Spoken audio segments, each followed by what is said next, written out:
50 millions de couronnes suédoises, soit presque 4,5 millions d'euros.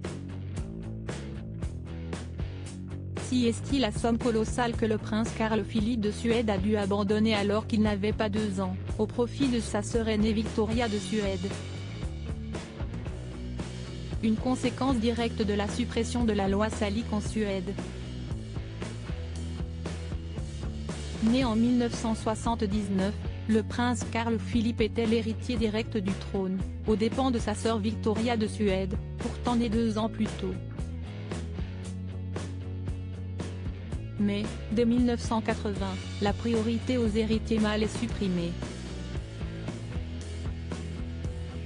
Victoria obtient alors le statut d'héritière, et la promesse des 50 millions de couronnes suédoises qui vient avec.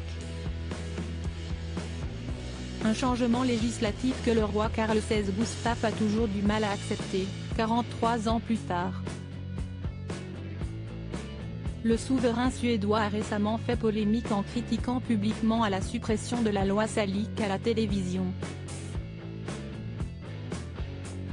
Je pense toujours qu'il n'est pas judicieux d'avoir des lois qui fonctionnent rétroactivement, a-t-il affirmé sur la chaîne SVT.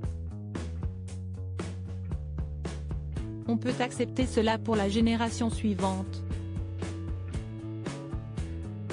Mais mon fils, le prince Carl Philippe, est né et on lui a retiré tout cela. C'est assez étrange. Vous ne pouvez pas faire ça.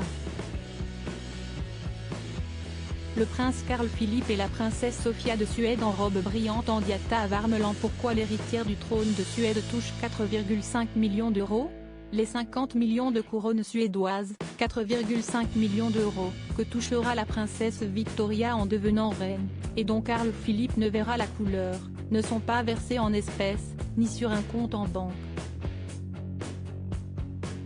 Il s'agit en réalité de la valeur des parts que Victoria obtiendra dans la fondation familiale Galliera Fonden. Cet héritage remonte à l'époque de Napoléon.